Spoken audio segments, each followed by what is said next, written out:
been done since Hoy's last year, so you can see it's a little bit overgrown. It's kept its shape quite well.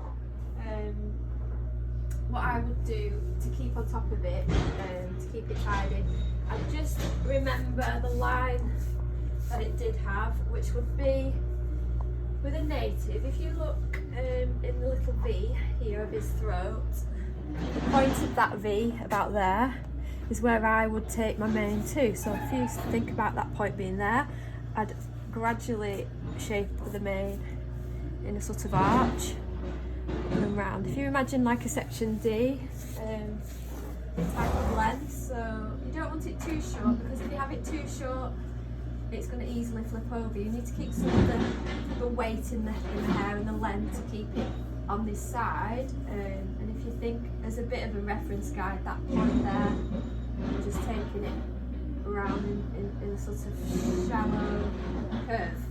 So with him, he has a nice thickness really. I wouldn't want it any thinner.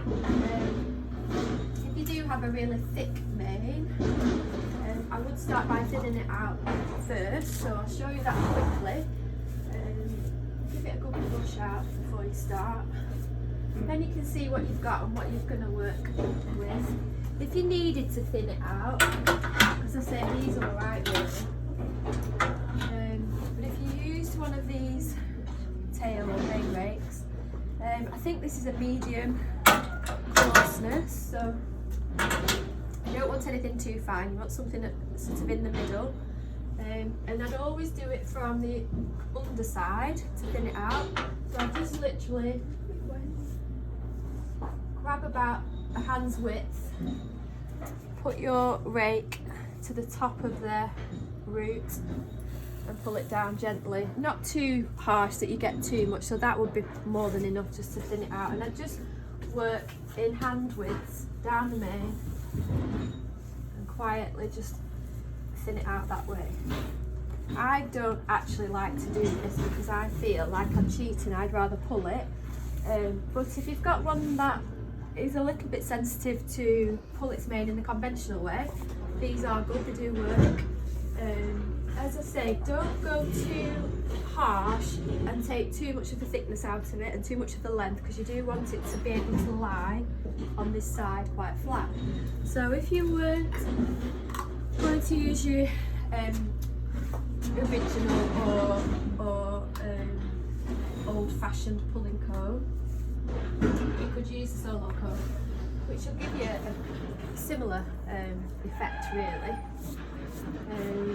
So if I was going to do it the old-fashioned way, I'd get, like we did with the traditional, just a short, small strand of hair, back comb up halfway or just over halfway, wrap it round the comb and pull. And what that's going to do is it's going to take all the longer hairs out as well as thin it. Not all of them will stand that, not all of them like that. It depends whether you've got one that's used to being trimmed or one that's sensitive and really doesn't like it. He's alright. I usually, if I'm going to thin it out a little bit, the blacker hair always tends to be thicker, so I always usually use a pulling comb to pull a bit out before I start to shorten it anymore. You get a more natural finish, because what you're doing then is you're pulling from the roots and you're not just thinning it on the way down the hair. So if you're not going to do it that way, with the white hair I usually find as well that it's thinner and not as thick, so I would, with him as well, use your solo comb, because you're not pulling it out from the root, you're just shortening a little bit at a time by actually cutting. So this works by, you do it the conventional way in that you'd back comb the hair that you don't want to touch and you keep hold of the hair that you want to, you know, shorten, and then you'd run the comb up to about 3/4 of the way or further into the root, and then you press the trigger, and what that does is it puts down a little blade through the hair. They are staggered, so you don't get a cut effect, you do get like more of a staggered effect. So if you're going to do it with the solo comb, again, think about your marker, where you want to get to, and do a little bit at a time, back comb it right up and pull. As you do it, just make sure that you keep brushing the hair down just to see what you've got.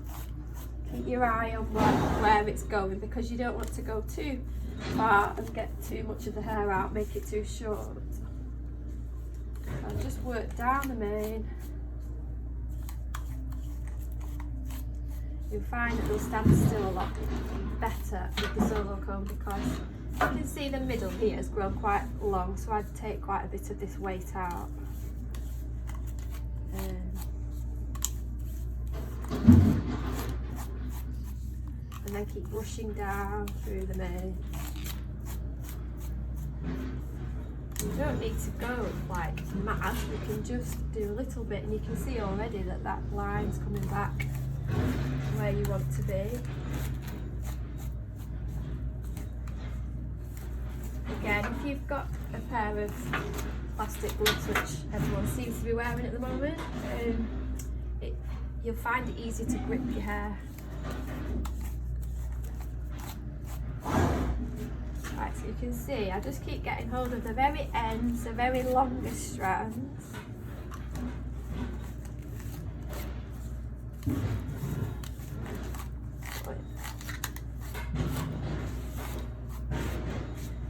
Stand back, have a look, see where you're going. Keep an eye on where your line is that you wanted to follow. You can see that area now where I've worked is starting to create like a little line, if you will.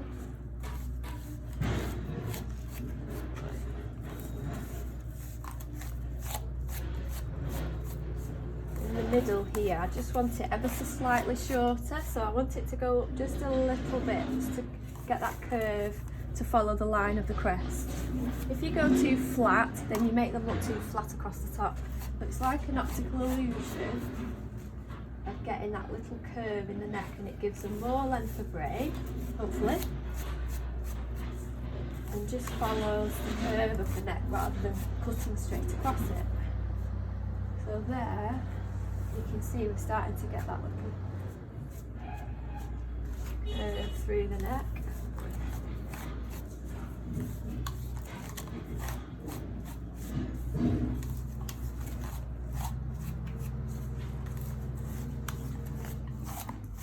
So this is really quick, just to show you, you can actually, you know, take your time, do a little bit, brush it through, stand back, and just keep your eye on where you're going so you don't go off the line of where you want to follow.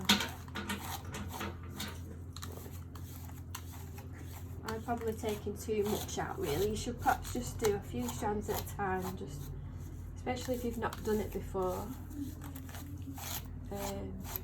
Just take your time and then you don't frighten yourself.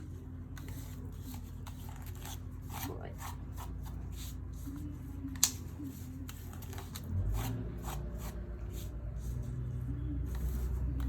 You'll find the texture changing dramatically from the black into the white. You'll find that this is quite thick, and white hair always seems to be a lot finer.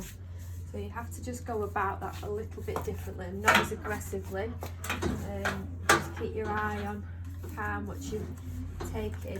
You want it to stay looking as thick as your black bit.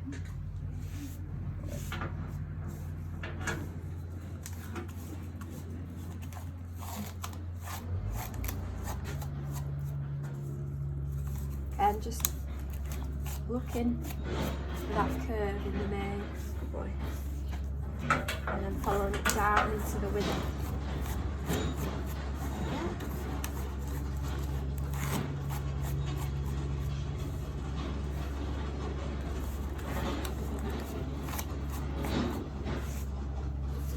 So just remember to get your wither area, because that again goes into black, so you want that just to match the length along the neck too.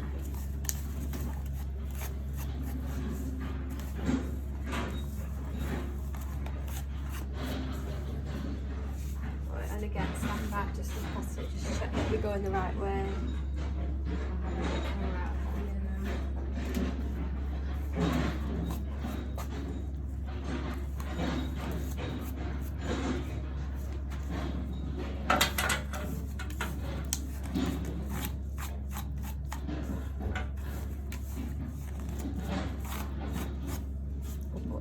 So let's just give it a quick brush.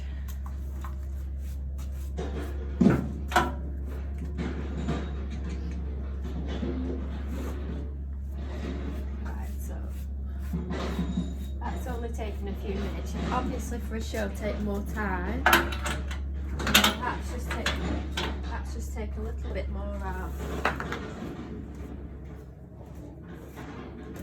along the line of the curve. Probably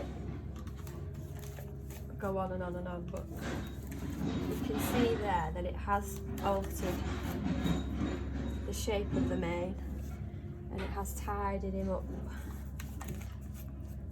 quite a bit. So what I would do now, especially if you're shortening it for the first time, I'd put some oil through there to get the condition in it, and then I'd perhaps band it or plait it into sections so that you can train your mane to lie this side as well as keeping it in good condition. Forelocks, this horse grows a really thick forelock.